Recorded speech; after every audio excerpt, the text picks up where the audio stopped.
Okay.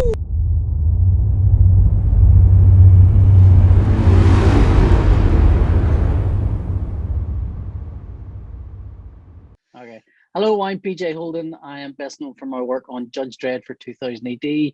I've drawn Rogue Trooper, Sinister Dexter, mostly Dredd, a lot of Dredd.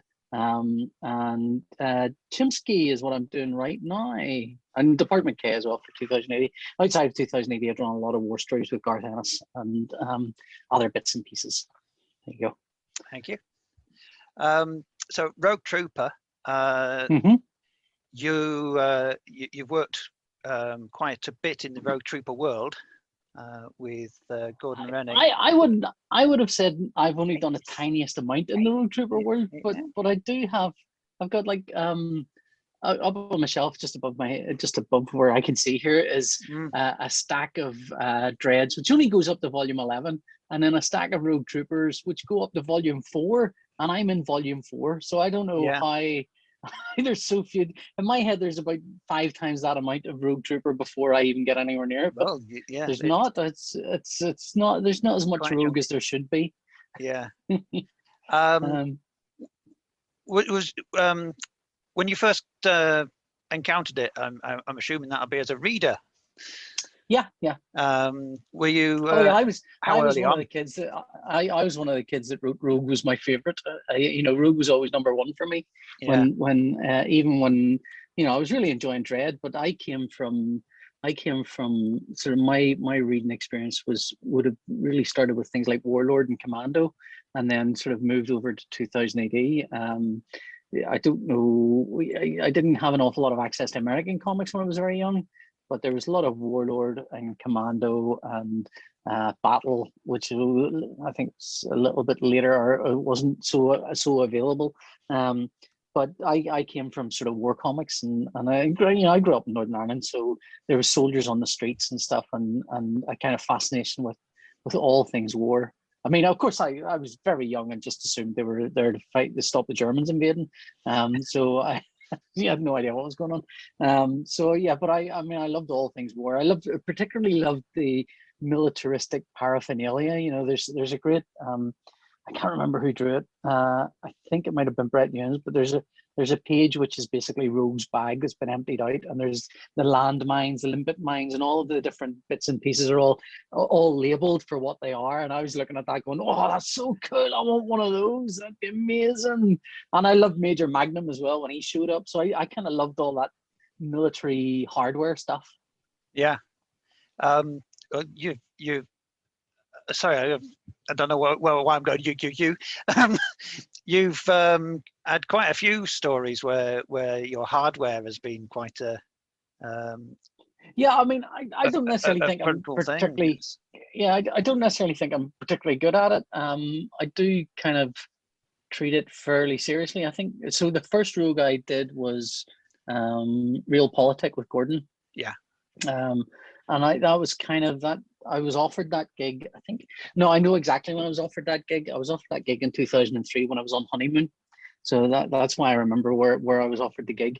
And it was the first kind of multi-parter that I'd ever been offered for 2000 AD. I'd done lots of one-off Dreads and lots of one-off this and one-off that, but this was the first thing that was like multiple parts. And of course, at the very early stages of your career, 6-parter sounds like the longest thing you could ever possibly do. So it was like, oh, this will be amazing. This is it. I've done it. I've broken through. Woo! And I started that with I kind of realized that Rogue was going to be the difficult thing for me because I loved the character so much, and I loved Dave Gibbons drawing the character so much. So to me, the two of them were kind of inextricably linked. Inextricably, that does sound right. They were linked, very heavily linked in my head and my heart. And so I kind of thought, well, I need to nail Rogue. There's no use drawing 4 pages of this strip and getting to the page with a Rogue Trooper and discovering I can't draw a Rogue Trooper. So I needed it because he turns up in the last page of the first episode. So I drew the last page first because Rogue's on that page. And I think it's the only time I got him right. So, so I did that. Rogue's helmet turns out to be a real pain in the backside. It's very hard to get that exactly right. And I think that was also the first time I'd done something for 2080 where someone else had done a cover from designs I'd done, and Chris Weston had done a cover for it, and I was like, oh, this is so exciting. This is all very exciting. And it was where Rogue's betrayed, backstabbed by a saucy looking Nort soldier, as is always the way. And so that was kind of exciting to do. And then I think the next thing I did then would have been the 86ers, which was originally Carl. I've forgotten Carl's surname. Was it Carl? Carl something or other. I've forgotten his surname. Really, you have to forgive me, Carl.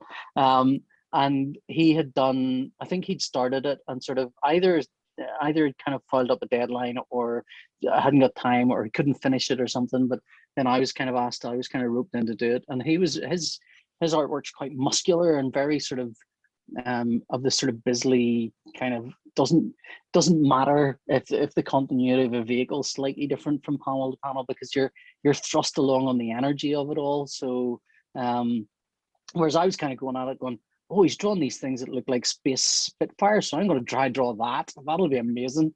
So, and I think it's the first thing I'd drawn where I'd drawn sort of military hardware at all, really. I mean, prior to that, I hadn't really done much, and I was still drawing it by hand, still trying to figure out through what these things would look like at 3D space and stuff. And then, and it turned out to be a lot of fun, just making these things zip around and fly around and stuff. I think you can play with the movement of them more than you could play with the movement of other things not in space, you know, because they're not defined by gravity. You don't know if you're upside down or the right way up at all because there is no right way up in space. So that was kind of fun to do. And then I think, so I basically did the 86ers until it was kind of played out.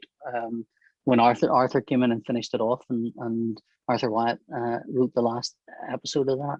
And then I think the next thing I did after that was Hunted, which is where we kind of took the Trader General off on his own little side adventures because I think Gordon had spotted there was a kind of gap there where the Trader General disappears for a time, and the question was, what does he do in that time? So that was kind of fun to explore. I mean, we might get back to.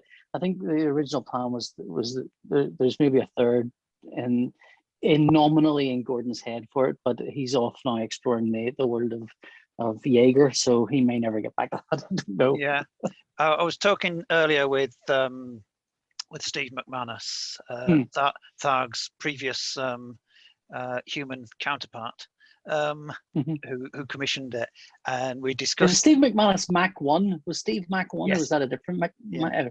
Mac 1. Mac 1's Mac 1. What a great thing to be. And we discussed a little bit about the expanded universe, which he found quite an interesting thing to be done. Rogue's world is massive. I mean, I think the thing is we as readers, you follow Rogue Trooper because he's cool, but like it's a massive galactic wide war, fighting on multiple fronts. There's no, I mean, like Garth Ennis has managed to get years and years and years out of material out of World War II and that's a war on a planet. So how many conflicts are going on in that world? You just don't know. And the other thing is, and I think a lot of people complained about this when Rogue was sort of brought back initially, was the kind of, well, we know what Rogue's mission was.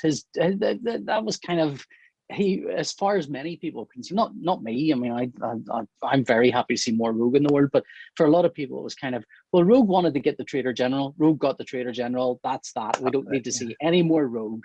But it's a massive world. It's a massive. Even ignoring New Earth, what's going on back home? What's going on Earth? What's going on the Moon? What's going on?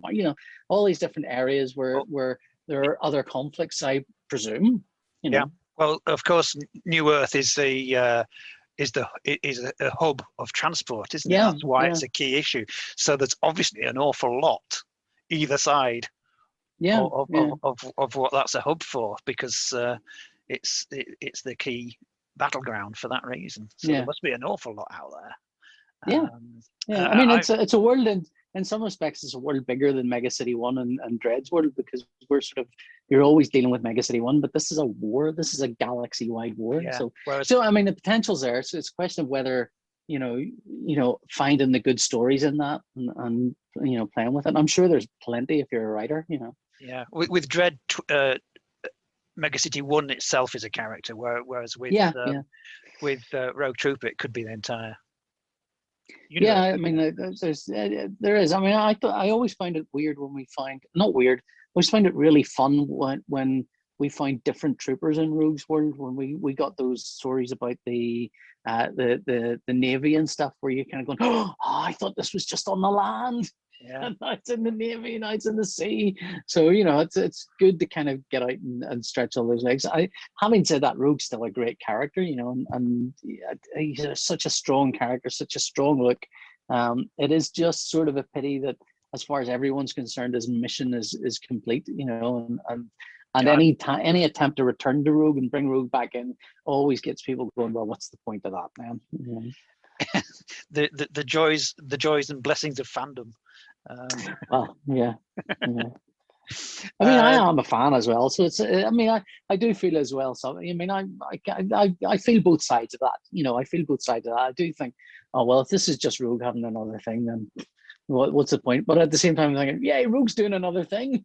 Yeah, I mean, it's if the idea is new, if it's good, if it adds something, that's the key issue. Like Jaeger does add a heck of a lot to the to the story.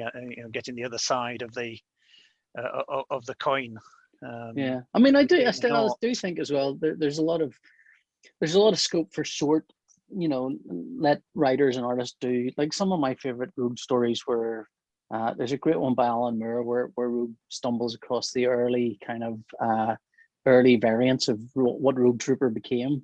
And that's a one-off little story that's on the way to the finding the Traitor General, and the stakes in that are never about Rogue; they're about these other things, and there's probably great little stories that can be told in that way. But I think I don't know necessarily if the audience would carry along with them. But having said that, you can't turn 2000 AD into everything's about Rogue Trooper. Dread seems to carry that. And I mean, there's the magazine for all the Dread World stuff, and 2000 AD, which will allow like stories within Dread's world as well. But at the same time, you get, I think once if Gordon's carving out the world in Jaeger, it'd be very hard for another writer to come in and start carving out a different section of that. Because I mean, Matt quite rightly will say, well, how is this different? Yeah. And then if it's so different, it's then why make it about that at all? Yeah. So, I don't know. I mean, there is no straight answer to any of these things, and I think that's one of the difficulties of being a creative in this world. What are you going to do with all this stuff? With the movie that's in development, if that when that appears, that obviously will open up probably another world. Yeah, I mean, I've known enough writers and artists and people with things that are optioned, and directors as well, to realize that none of these things are here until they're here. Yeah. They don't exist until they exist, and you can get excited about, and it's great to get excited about this stuff, but and it's great to be enthused and to sit and wistfully dream about what these things could be, but until they're here, they're not here. They're not here.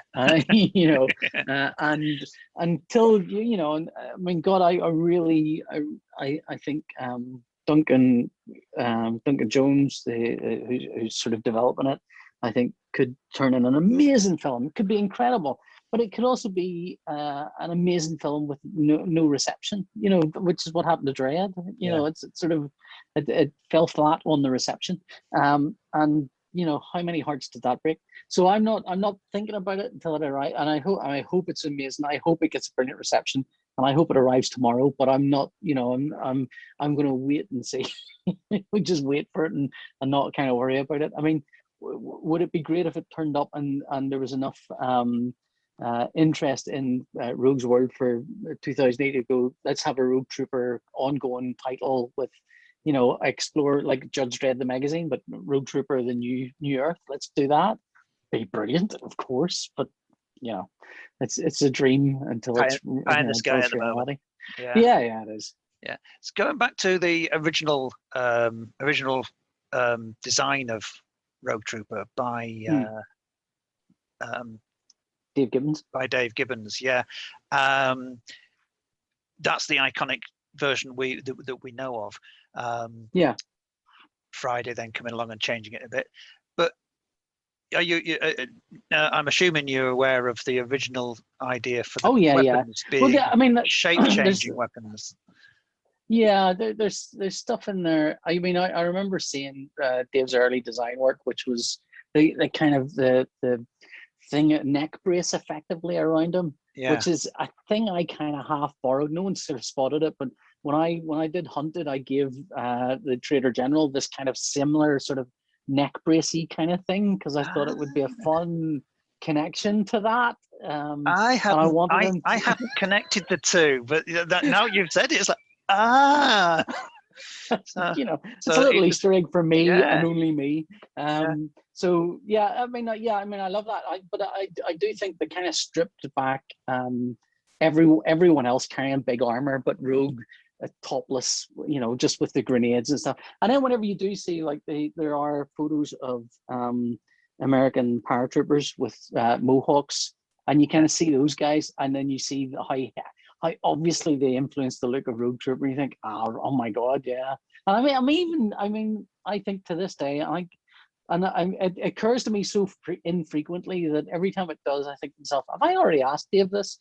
But I'm going to put it on. I'm going to put a marker in it right now for my own memory.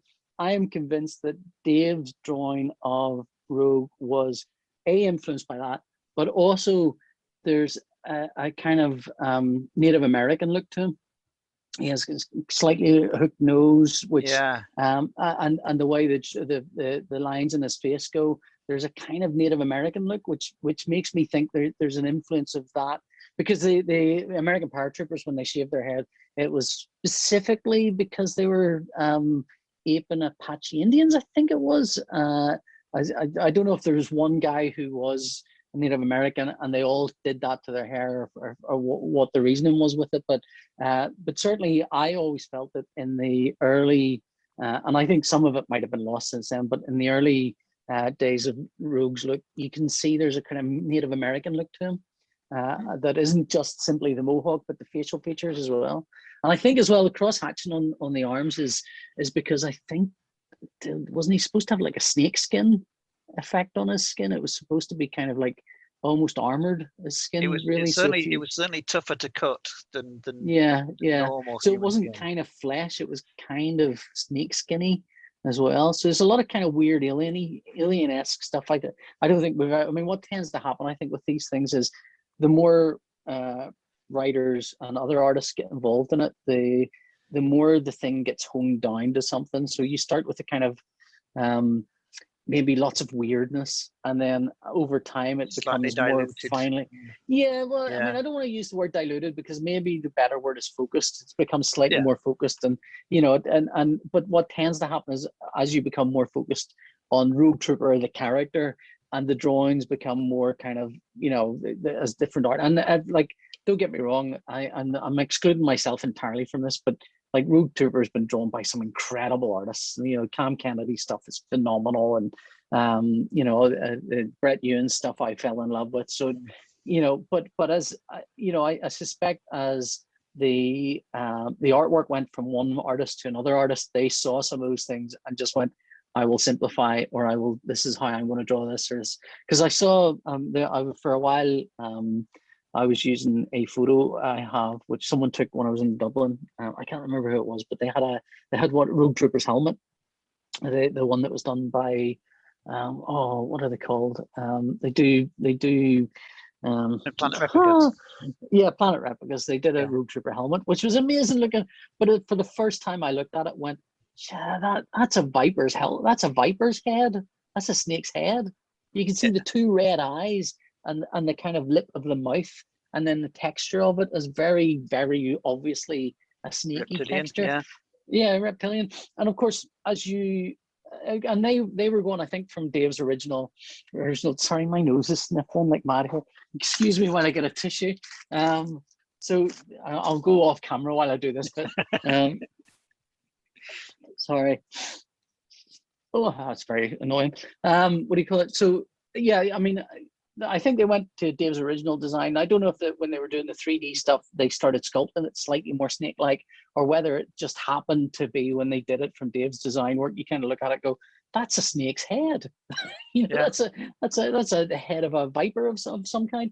But then, of course, when other artists get it, the bulges at the side start kind of coming down and changing slightly, and the little red lights kind of move position, so they're no longer looking like eyes, and so suddenly the shape of it just shifts and morphs over time.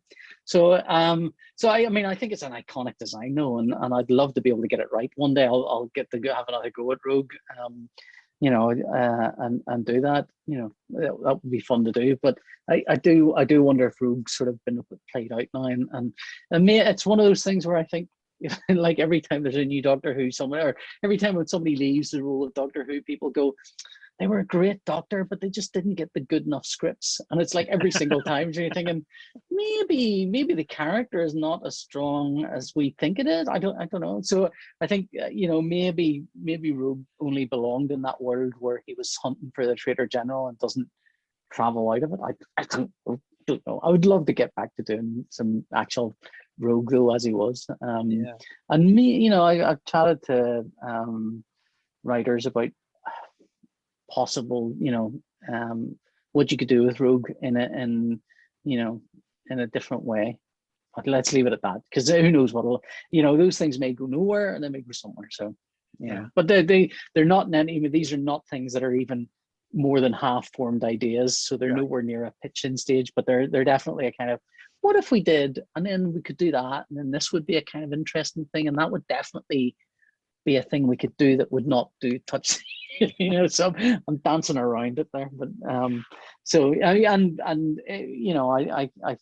I think there's still some mileage in Rogue, but that mileage might need to be very far away from where the Traitor General was. Is that oblique enough? I suppose that is. For nothing. I mean, there's nothing there, so don't anyone get terribly excited about the idea that something else is happening, because there isn't anything.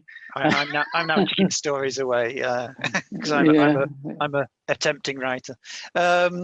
So are you, Steve? There's no such thing as an attempting writer. There's either I have written and I have sold stuff, or I have written and I have not sold stuff. That's it. Everything else is. And a writer. I don't know anyone that sits and goes, yeah, all my art. Like somebody said to me the other day, I posted a sketch up and I went, oh, and I went, unusually for me, I went, that's not really a finished, that's a work in progress sketch that I've abandoned.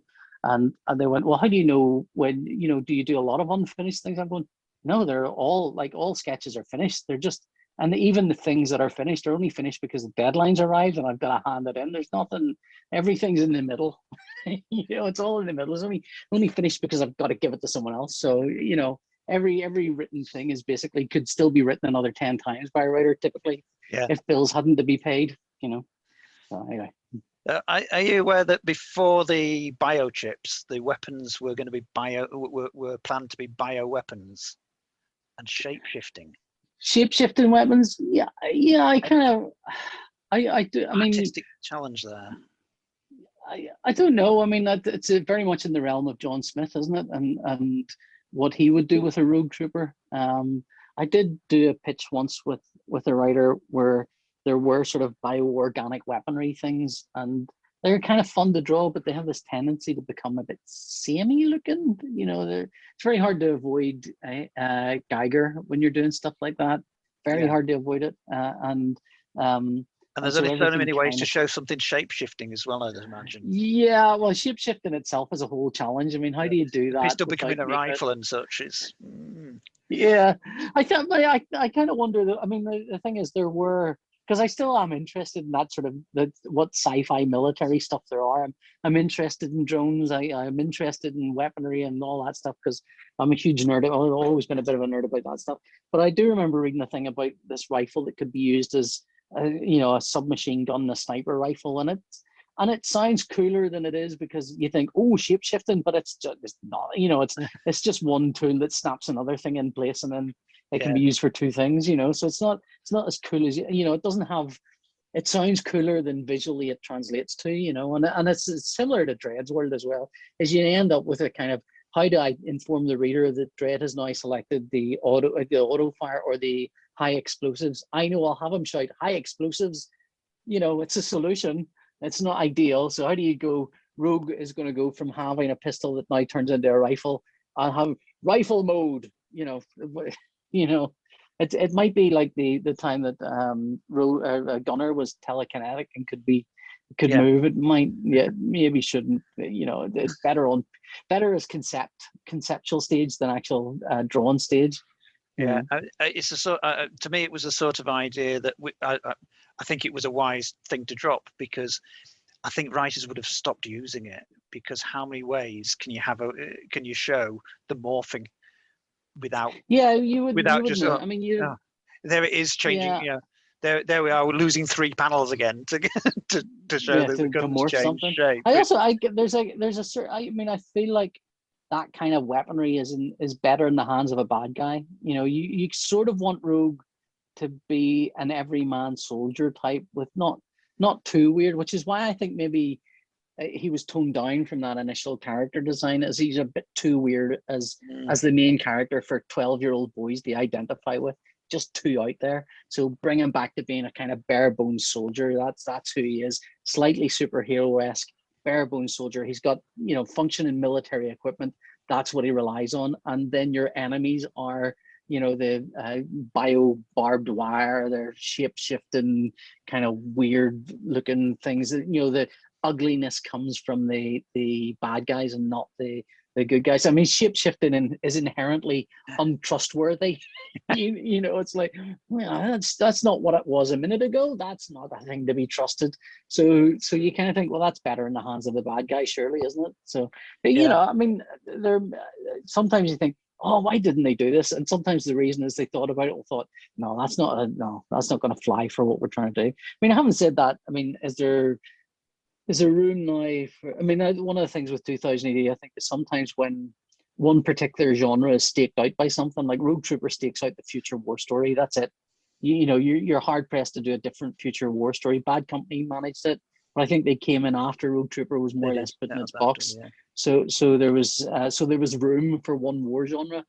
You know, you'd be hard pressed to come into 2000 AD and say, we're doing another war genre. I remember, I think it was Andy Diggle was first putting the idea of doing a horror strip in 2000 AD, and there was kind of ructions then, because horror, but 2000 AD sci-fi. It's like, okay, all right, steady on, lads. We'll make it sci-fi horror. So yeah, so there is a kind of 2000 ADs. It's only so many pages in it per week. You know, there's only so many 5 or 6 strips in it per week you can get away with, and you know, I do think there's. I mean, God, if there were a future war comic that had nothing but future war stories, you could do all sorts of things. It'd be amazing, but that's not what 2000 AD is. You know, for better or worse. A future war battle. Yeah. You know, I would read that. Yeah. And also, if anyone wants to make one of those and pay me to draw for it, I would also do that as well. So you mentioned the everyman aspect of Rogue's design, and that of course was enhanced by the Noughts always having full face masks and dehumanizing. Yeah. I mean, that's your village. Yeah. And also they were ugly. I mean, as Dave, I have a theory, which is that there's one angle that Dave drew a face looking up. I think Dave's an amazing artist, but I think he flubbed the angle and didn't draw it particularly well. But it gave the bad guy what looked like a sort of snub nose, and then that became their look. That just became their look. So the Norts were kind of uglier in the early stories. You know, I mean, 2000 AD was a very black and white comic in those days. It was very, here's the good guys and here's the bad guys. And Rogue got a little bit more complicated and gray. I mean, the depth of Rogue was deep, and the reason it was deep was because Rogue, he's a good guy, but he's gone rogue. So is he a bad guy? No, he's definitely a good guy though. Whereas Dredd was always kind of also always a good guy, but is he a bad guy? No, he's definitely a good guy though. There's a lot of that going on. I think when you're 12, these are nice and simple black and white stories. These are nice and simple. He's the good guy. They're the bad guys. And so you couldn't. So having the bad guys be ugly, nice and easy. Having them that you can't see their faces, great. But there's also a kind of like the soldiers in the Southers in the early days, at least, were basically World War I Tommies. Yeah, and they had that and often new to the front as well. Yeah. Just sent out to the front line. It's almost everybody he came across for a while was new, innocent, no experience, and needed rescuing. And I'd only heard of Rogue Trooper in stories. Is that him, the blue soldier they talk about? A lot of that going on. I love the wanted posters. I did love all that stuff. I do feel, you can see where it would sort of run out of steam, where you go, okay, well, we've done the wide-eyed innocent Tommy at the front now story 5 or 6 times. What else is left, so but which is where Jaeger comes in. Jaeger, of course, looking at the entire different angle, putting humanity. Well, I think I don't think you could have run Jaeger in the early days of Rogue Trooper when the audience was 10 or 11. I think it belongs in a more adult kind of, it's a more subtle storytelling going on there, and it belongs in a more adult kind of it belongs with a more adult audience, really. Yeah, it's also suited the, in my opinion, it suited the attempt of the American market as well, doing them as American size. Oh yeah, That actually seemed to me as a really good. I don't necessarily know if that was how well it did. Gordon's plan, or whether that was a 2000 AD plan after the fact. I suspect. I know Gordon as well as I do. I suspect he didn't think about that. That wasn't. It just happened to be the right size. That didn't necessarily factor into the storytelling or the pitch document. I suspect it more just sort of. This is a 5-part or 6-part or whatever. So 6 pages. Let's do that. So I do think though, the 2000 AD material does need to be seen by. I'd love it to be more out there in America, but at the same time, it's not doing badly for itself. 2000 AD is doing quite well, I think. So, and there's great material in it. So the hell with them. If the Americans want this, they can come and see us. And domestically, of course, there's not the same feeder audience for comics in the way they used to be. You say you'd moved on to something like 2000 AD from Warlord and such, and there's not that kind of comic around anymore. Even with the subject matter, the comics aimed at the comics that are available in the in newsagents and in supermarkets and such. It's all the TV shows and toys. License. Well, it is. It's very young audience, and then 2000 AD. It's sort of the there's nothing gap of there's easily available. If you know comic shops, you can get them. If you don't know about comic shops, there's not an awful lot to bring children from those comics over to. But that's where I think I suspect manga fills that void in many ways, and it's a different kind of my 12-year-old's into manga. Now I can't hold him up and go, this is typical for 12-year-old, because his dad's a professional comic artist, so it's not it's not going to be the same experience. And as you can see, there's a shelf of comics right behind me, so you can walk in here at any point and pick up something. And I when he was younger, I gave him things like some Dredd, which he wasn't that mad keen on, but he really enjoyed Robo Hunter, and has come round to Dredd more. But he's sort of more or less skipped over 2000 AD and gone straight for manga stuff. And but that's all coming from watching anime and going, there's, and I don't quite know. I suspect his funnel to get into comics has been watching the anime, watching videos about the anime, having people in the videos talk about the manga, and then going to the manga, you know, and I think that's where the funnel is for his age group, you know, and unfortunately 2000 AD is out of that loop altogether. You know, it's not in there at all for many people, I don't think. But having said that, I mean, I've bumped into a few kids that have read 2000 AD, you know, it's usually because their dads are into it. You know, that's the usual thing. But I do think, I mean, the regene, I think, is helping. It might not be, it's one of those things that maybe the impact of it isn't straight away. It could be and I think the fans want the impact to happen straight away. They don't want to sit and go, oh, you've done this regene. I don't see any kids reading 2000 AD today. So what was the point of that then? Whereas I think it's a slower, you know, there's a slow buildup of material. There's a kind of, you know, because my son was reading the regene when they came out as well, and he really likes them. Apart from me being in it, he really likes them. He takes great delight in telling me that mine isn't his favorite, someone else's is. Nick Roach is actually usually who he'll mention in passing. But the slow build-up of that material, and I suspect I suspect where 2000 AD might see benefits for that is to take that stuff and package it up in hardback volumes, small hardback volumes, and get them into bookstores. You know, and that will, you know, it may well be that that'll kickstart enough of an audience for those kind of books that you may never see them going through 2000 AD. You might start just doing that directly, which is sort of what they did with the what do you call it, with the football stuff, Roy of the Rovers. You know, those are hardback books going straight to bookshops. You know, just skipping over the being a comic part of it. And going straight out there. So, but I mean, Roy has an advantage in that it's sort of extant material. People know what to get, and it hasn't been on the shelves for long, so they get press coverage. In fact, I did a strip for the Times, I think it was, for a one-page Roy of the Rovers, because they were excited to get something in Roy of the Rovers about lockdown. So, in some ways, it's similar to 2000 AD having Dan Dare in to begin with, because that appealed to some of the parents of the kids who wanted to buy it.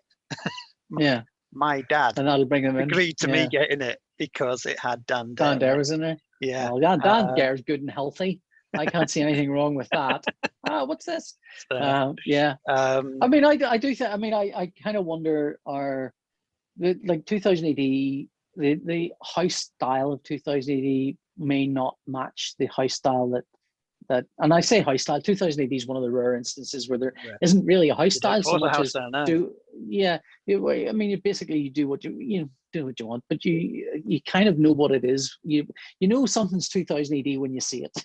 You know, but it there's no one can set a set of rules over what it should look like, because I'm as different from well, no, let's not talk about my generation. Let's talk about Dave Gibbons as different from Kev O'Neill, as Kev O'Neill was from Mike McMahon, as Mike McMahon was from Steve Dillon. You know, the house style is all over the map, and that's great. I love that. My God, I love that. But I think when it comes to that kind of what could be hardback books and bookshops and stuff, the art style might need to be more palatable. Maybe palatable is the wrong word, but easier to digest. For a non 2000 AD reader, you know, it might need to be something that you know, the manga audience can more easily appreciate, and that might mean, you know, that might mean a lot of Rogue Trooper that people will go, this doesn't look like my Rogue Trooper.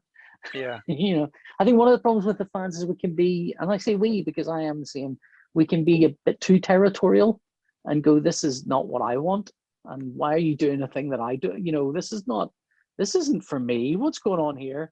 And I you know, I always, I think maybe it's a bit weird, but I used to sort of enjoy getting a 2000 AD where there was a strip in it I viscerally hated. You know, I'd see something, I go, I really don't like this. And the reason I liked it was because it meant someone else was getting that and going, this is great. And I kind of, my reason was, if I hated that, then there's a thing I love, then they are probably looking at the thing I love and going, I hate this. Yeah. because those two things are so incompatible, you know. Put 100 2000D fans in a room and you will get lots of disagreement Yeah, and lots of agreement at the same time. Yeah. Well, that's it. But it's I do think it's one of the strengths of 2000 AD. I think the danger is always, there's one artist all the way through. This is never a good thing, even if that artist is amazing, because that's the American format. Yeah. You know, you're not reading 2000 AD for that. I like No. black and white artwork. I like color artwork. You know, I like fully painted and heavily rendered, and I like kind of gestural as well. So it's but I do think that if I think if 2000 AD, let's see, I mean, this is one of those things where, what does success mean? What does ongoing success mean? You know, what does ongoing survival mean? Does it mean that, for example, I want 2000 AD to succeed as it is, and to never change, but at the same time always change. You know, never to disappear, but always to be different, but never to be different. You know, it should never be any different. But every issue should be totally different, right? That's very important. I completely understand what you mean. Yeah. But it could well be that there's a massive untapped market for 2000 AD IP. And when I say, I mean, the IP is a horrible phrase for it, but word, yeah. But the 2000 AD brand, 2000 AD characters, they're, you know, I could picture like, again, because this purely comes from what I see my youngest son, who's is in the other bedroom, and this is my studio room. He's in the other room. Is his shelf of manga, you know, and you look at that and you pick it up, and it's all black and white. It's newsprint, and it's like, oh, this smells like what comics are, but it's all back to front, and it's got a hardback, and I don't know why it's got a hardback, and I, you know, and I don't understand why is everyone got slightly similar faces, but it's got this kinetic energy that's very 2000 AD, you know, and it's so it could well be that, you know, we will see. I would like to see, I think, you know, Rogue Trooper in these kind of that similar sort of manga-esque hardback format. You know, that would be great to see. But it might be that the generation of artists that I belong to are not capable of doing that. Which should be taken out to pasture and shot in the head until you're too old. Just like that. You're not for what we need. You're too old. Just stay there. I was going to ask about influences, but you've actually, in some ways, you've answered that already by the fact that you came to 2000 AD from war stories, and Rogue Trooper showed you, Rogue Trooper gave you your first, 86ers gave you your first military hardware, and now you're doing war books. So well, I mean, that's one of those things. That's one of those things, Steve, where what you do is you look backwards and you see the things that join together, and you make the links, and you go, well, that was clearly a straight line. It was clearly a straight line. It wasn't a straight line. You know, it wasn't anything like that. You know, but I mean, my influences really are, I think, you know, Joe Colquhoun, the guys that sort of drew these broken-nosed, terrible, you know, blokes who looked like them battered around the head a lot, that kind of face. Steve Dillon, I loved Steve Dillon when I was a kid. Brett Ewins. It's weird. I mean, there are artists that now, if like now at my age, I'd go back and go, well, look, now Steve Dillon is not the #1 artist 2000 AD ever had. Who is that? I don't know. Steve's very solidly in the top 5. Like, there's no two ways about that in my mind. But you know what? When I was a kid, he was like #1. You know, Brett Ewins. Can you say Brett Ewins was the #1 artist on Rogue Trooper? I would say top 5 again. Yeah. Who's #1? You know, Dave Gibbons probably. You know, Cam Kennedy's military stuff. But when I was a kid, Brett Ewins was #1 for me. So it's your taste kind of not change, but your appreciation for what they're all doing changes a bit as you get older. But they were the guys that I really liked. And then I was about 12 or 13 or something. I was going to school and I was carrying a copy of Captain Britain by Jamie Galeno. I think it was issue 1, which has Captain Britain kind of flying off the cover with his big Union Jack on him. Now, for those that probably haven't spotted my accent, I'm from Northern Ireland, and I particularly, in actual fact, I went to an all-boys Catholic school in Northern Ireland. No, my parents are mixed, but I was essentially was Catholic. And in Catholic school, you don't want to bring in a comic with a British flag on it. It's just not the done thing, you know. But someone saw me with this comic. I got the piss taken out of me a bit, and I kind of put comics away then. I mean, I'm not proud of it. I'm not particularly. I think when I talk to people about being in school, I'd kind of go, I was never really susceptible to peer pressure. I never started smoking, didn't do all the things a lot of the kids did, because I'd look at them and go, why are you doing that? And I think part of that is because I gave up comics because of peer pressure. And that was it. That was the only thing I was ever going to get. You weren't going to make me do anything else under peer pressure. I did the one thing that I shouldn't have done, and I did it. And if you try and make me do anything else, F you, you know, I'm not doing it. But I essentially gave up comics, except for a magazine called Computer and Video Games, which used to run a comic strip called Bug Hunters. I think it was about 15 or 16. And Bug Hunters was drawn by a guy called Jerry Paris. Jerry Paris was a phenomenal artist, still is a phenomenal artist. And Jerry was drawing Bug Hunters and drew, I think he drew some stuff for, he drew some stuff for Marvel UK. He drew, there's a really great, what do you call him, Snake Eyes story by Jerry. But Jerry's artwork has this heavy mechanical feel to it. It's got, you know, he's very big on robots, and everything's got this kind of three-dimensionality to it. It's got weight to it, and that I think has probably been the biggest influence on my art. Not so much the rendering as the idea of everything being like my dread looks like he's carved out of granite. You know, every part of the dread that I draw looks like someone took a piece of granite and cut away the chunks of it, and what was left was a kind of chunky formed thing that looks a bit like dread. And that's how my dread is, and that I think comes from Jerry's artwork, which has got that weight to it and that kind of heavy 3D thing going on it, you know.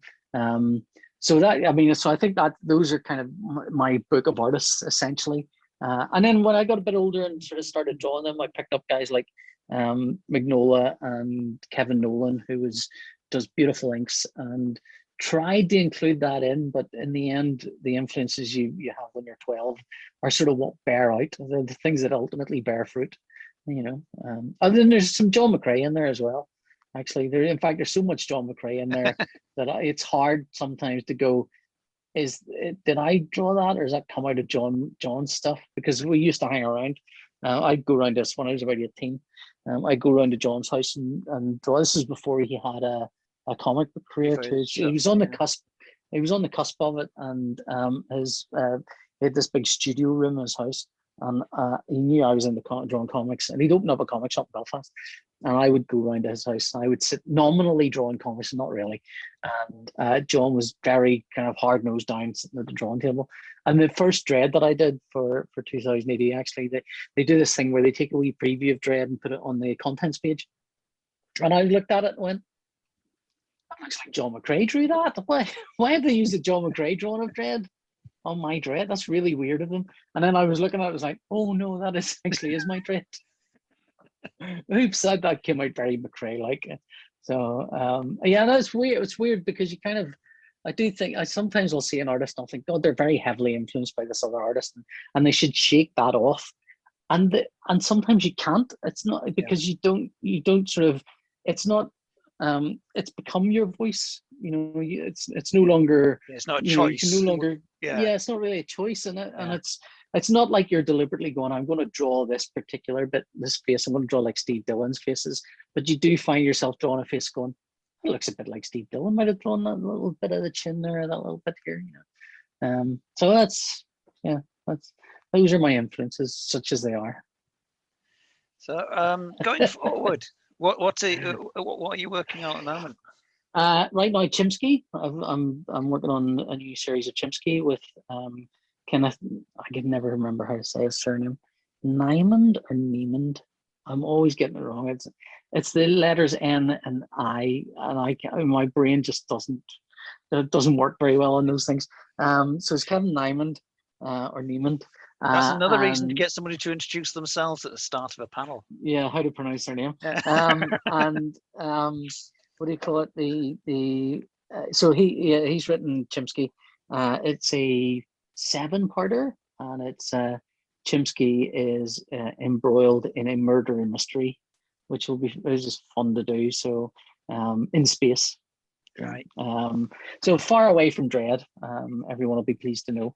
And I also did some Department K last year. Like 2000 AD was running very ahead.